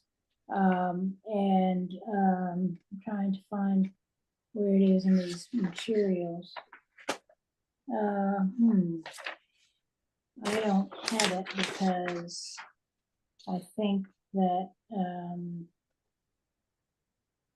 I tried to print it and my printer screamed at me that it didn't have any more ink. I So, can tell you which ones they are.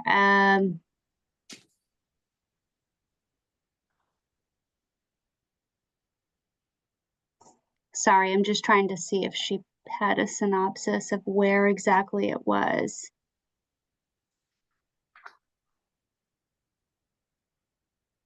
I think they did have a specific list of every site. And the Yeah, number I of- did have it at some point. They did. There's just multiple. I apologize. And the quote that she sent me doesn't have the inventory, but this will complete the inventory. FY27, this round, they did put in an application to do other parks, but the addendum to the FY25 would be all of the parks that were identified in the open space plan. So does that mean she'll pull the proposal for FY27? She wasn't going to pull that.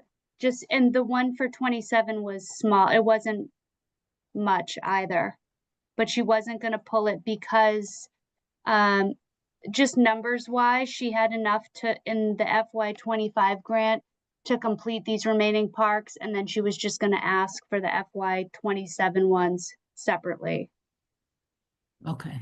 for fund wise, if that makes sense. So that means if they're all done, then the 35,000 appropriated for 27, what will happen to it? They're still, she's still going to do that.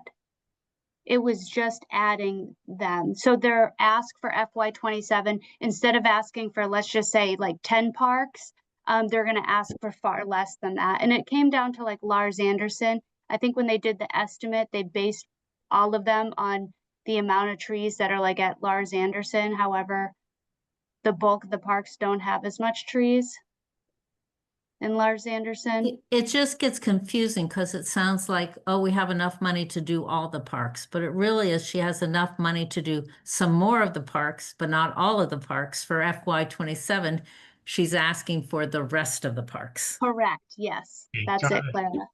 Okay, that's good. I'm holding on to that, Clara. Okay, well, Yes, I don't have any problem with the idea of it, but I would like to have more documentation. I would like to know specifically. well, She did list the, she did list them. I just don't have it off the top of, I don't have it right in front of me, Nancy, because I have 3 years of grant rounds and this is the second time she's coming back to us, and I don't know every park in Brookline because there are multiple, Yeah, okay. but she did It in was fact. very specific. Actually got a little annoyed. It was so specific. So and I'm thrilled the money goes farther than they thought. I thought the estimate was high, so Mhm. I'm glad. Yes, Okay. All right, so do we have a motion on this one? Sure, I'll move to approve what is it, an amendment or amendment. amendment to their proposal? Hold on 1 second. I don't see in the agenda that it says a possible vote. It might be a little bit of a difficulty. So I think that I mean, it is listed on there, discussion. Proposal to, I guess proposal to expend remaining funds, yeah, I think we needed to say possible vote. I don't think so, Nancy. I think it's fine to just give the general topic and people can, I think legally it's adequate. Just my opinion. Okay, well, you know what, we can vote it and then we can consult with Melissa, and if she doesn't think it's adequate, we'll vote it again next time. How's that? So I move we approve the proposed amendment to FY25 tree inventory grant. I'll Okay, second that. okay, so Clara moves and Sue seconds.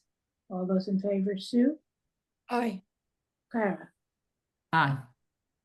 David, Aye. Brooke, Aye. Sam, I Minnie, Aye. and the chair votes aye. Okay, and we should ask, Lindsay, could you shoot Melissa another email and ask her whether we Sure. need to say in the actual, Can I ask, are we planning to meet both on the 3rd and on the 10th or just on the 3rd? well, the problem in November is that there's a holiday and there's town meeting, so So I just want to know how to calendar it, whether I should delete we're November. we're gonna go back to that. Let's just finish the agenda items and then we'll go back to it, because I have another issue that I need to bring up. An overview in terms of scheduling, overview of CPAC town website folders and materials. Lindsay, can you just give us? Sure, so I was gonna do like a tutorial and show everyone how to do that, but would you prefer that I wait? Because I'm gonna upload all the applications online, so then once I do that, I'll give you the tutorial of where to find the information. Yeah, I Yes. think that's a good. Okay, so in terms of our upcoming meetings, yeah, if we can meet on the 3rd at 5:30 and finish the rubric issue. And maybe add some of the other little things that we said we might have to follow up on. And then start in on the grant reviews. Now, I just wanted to inform you that we had a meeting with Roger and Blood, the head, chair of the Housing Advisory Trust and the HAB. And Bernard Green was there, chair of the board. Chaz was there, town administrator. David was there. Kara Bruce was there. I'm just trying to give you a sense of and Joe, no, this, Tom, we were going back to this issue round and round and round about whether we should have a contract with the HAB and then they would give the money to the BHA for Walnut High, or whether we could just do it straight to the BHA. And then the ending conclusion, which Roger was not happy with, but everybody else seemed to be on board, was to do it to the with the BHA. So we got an agreement together. It's signed. Yay! It only took us a year and a half, and I'm just thrilled. And so now we have an agreement with the BHA. And there's a structure in place for how we'll do the inventory, the invoicing and all that stuff. But Roger is still pressing for a meeting and wants to discuss what the relationship will be between the committee and the HAB going forward.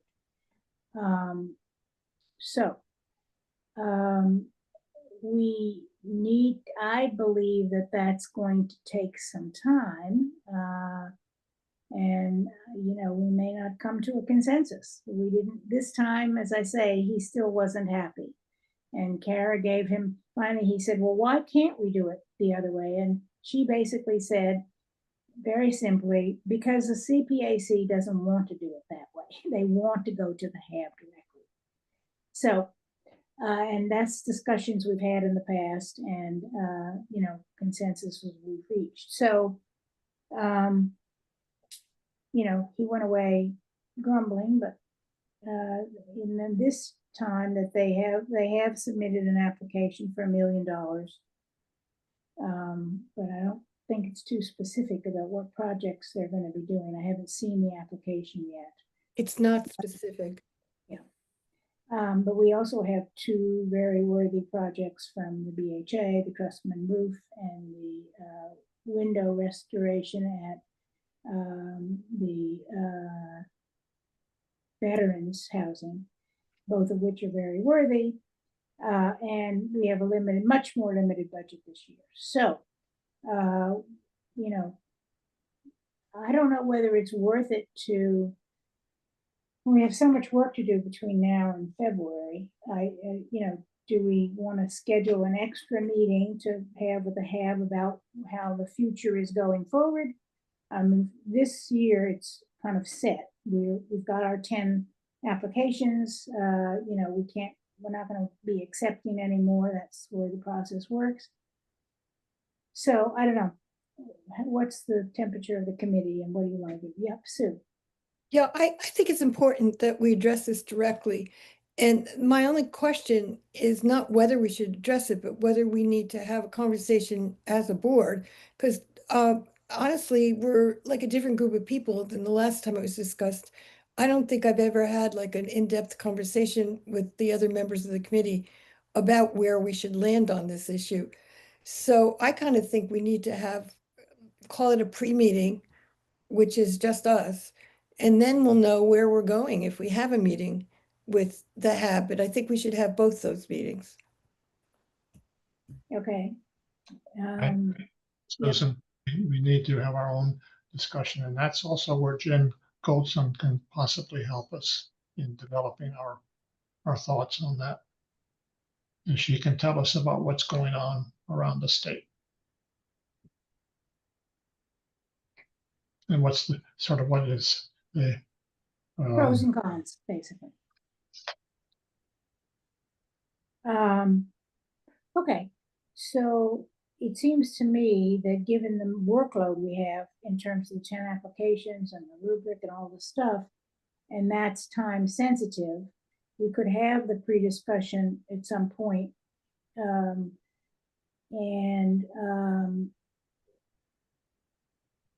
then schedule a meeting at a later date. I don't like to put it off either, but I also don't want to burden the committee with, 4 meetings a month kind of thing. I honestly think it's time for us to address this directly. I think there's been a lot of time that's been devoted by individuals on this committee, individuals on the HAB, yourself, and it's going to come back around.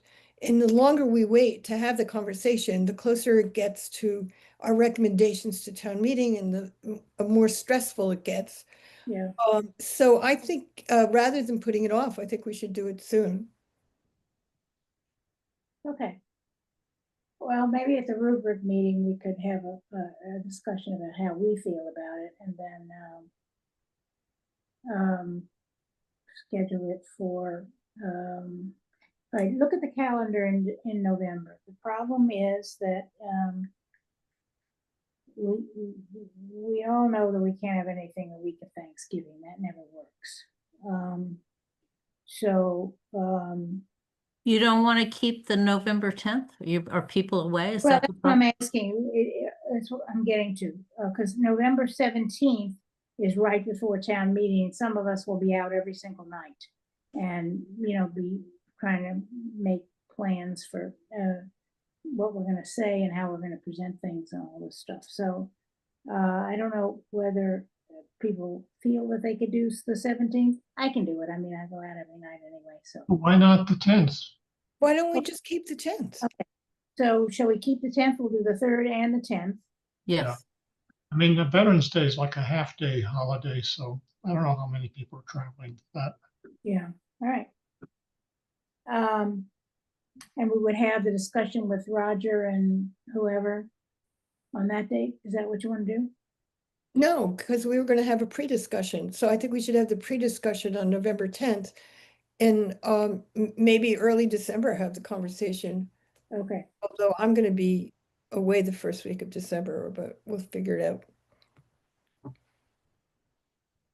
all right. Well, our meeting now is scheduled December 8th, so we could do it December 8th. I'm going to check my calendar, but I think I'm away December 8th. So that's ironic. Oh, you're away the 1st and the 8th?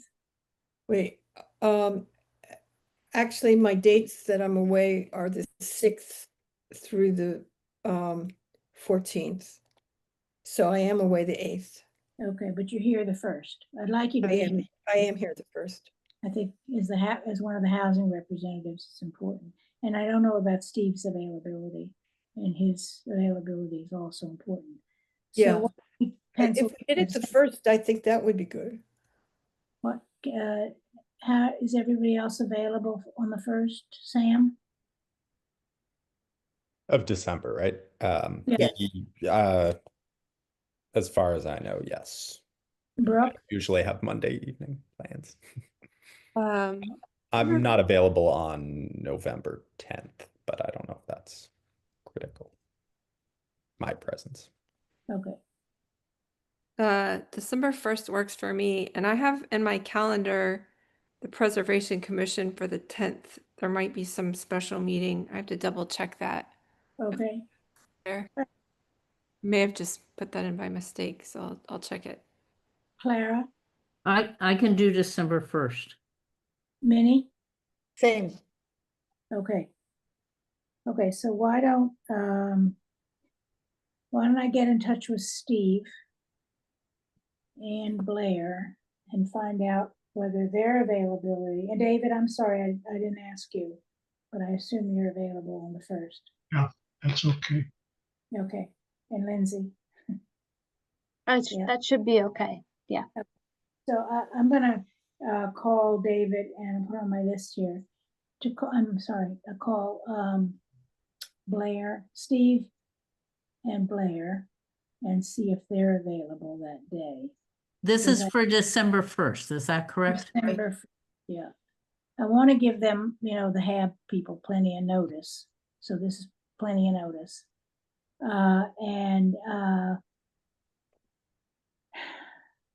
Can we think we can limit the discussion to 45 minutes or an hour? Is that reasonable? So we can do something else as well that evening? I think an hour would be reasonable. Nancy, I have to hop, but I guess I'm good for all those dates. So Okay, great. thank you, everyone. Bye. Okay, thank you, Minnie. Thank you a million and a million. Nancy, did we add a November meeting? We have November 10th. Did we add the 3rd too? Well, Yes, we you did. had the 3rd and the 10th. Okay. The 17th, does anybody object to the 17th?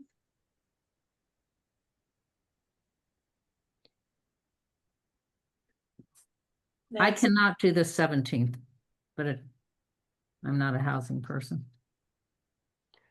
Well, that would be for this, so that would be to get us going on the grants. I can't do the 17th. Okay. Sam, I can do the 17th. We're back in November, right?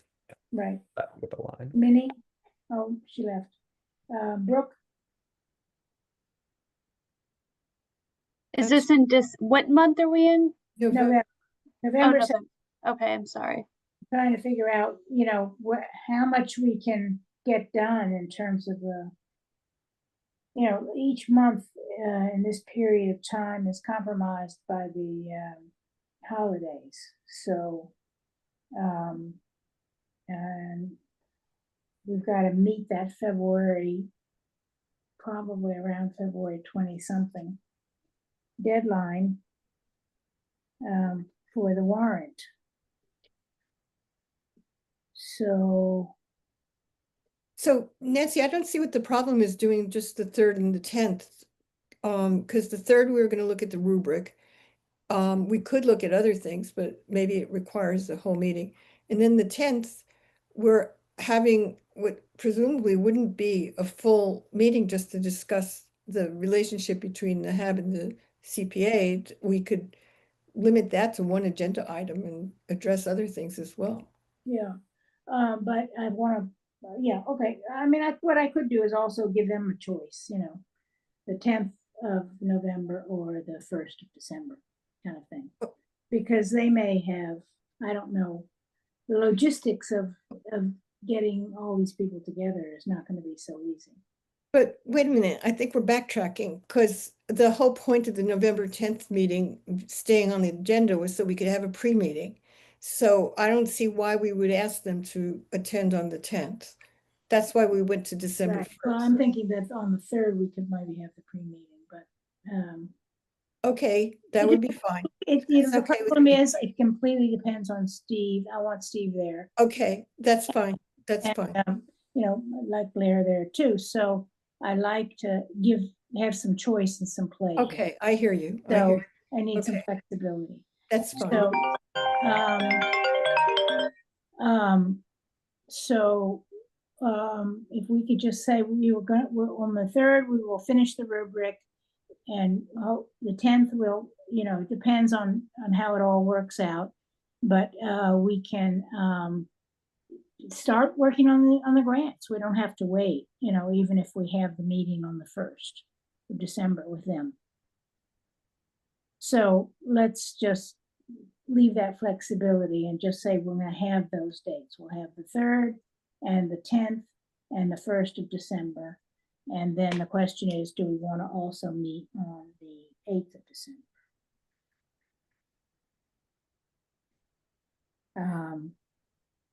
Because in December,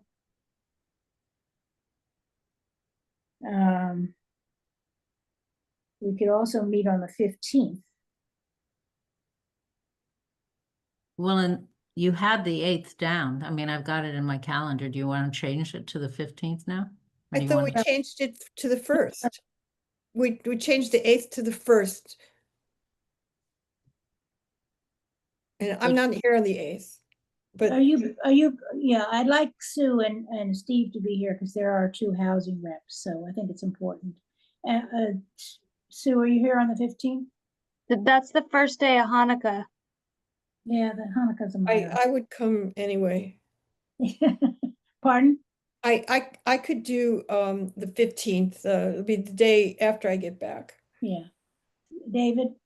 Yeah, Well, Nancy, I just want to pause for just one moment because typically we would meet in small groups to review the applications and then go back. So I guess, do we want to wait? Because until we set that up? The problem is that town council has said we can't have these small group meetings without them being posted. Sure, which we posted them last time. It's easy. I would have to say it's easier, it's more productive because we'll sit in a meeting and if everybody's here and we're going over one application, it just takes that much longer to go through it instead of the small groups. Easy to do those during the day. I mean, we don't want the applicants to come to the meetings. the small, Mhm. as they're posted, What? small groups. Yes. And it's better to have the people, like, if we're doing historic preservation, it's better to have the people that are up to speed on that there. And same for parks. So that's the small groups are, I think, are worthwhile. All right, well, you know what, why don't we do this? Why don't we come up with a schedule of what we think we need? All right, and then at our next meeting, which is on the 11/3. we can figure that out. How to go forward.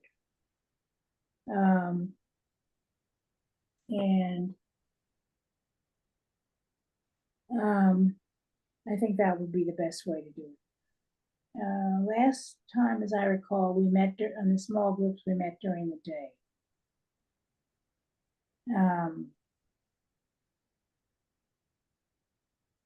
I think that's a good way to do it, actually. But I think we need a plan. I mean, we need to know the ending, the beginning, and how many meetings we need. How many meetings did we have last year, Lindsay? Do you know? Do you remember? Not off the top of my head. Yeah, I think it was about 10. So, we need to squeeze that in. January and February will be easier, but February will be cut off. There's school vacation, and there's also, a lot of the staff is out for that. So anyway, let's discuss it more on the 3rd. Okay. Okay. So anything else? Anything else anybody wants to bring up? So the next time we meet is November 3rd. Do I just want that? Yeah. Okay. And that'll be just us. And I'll talk to, first I'll talk to Steve and Blair and find out when they're available.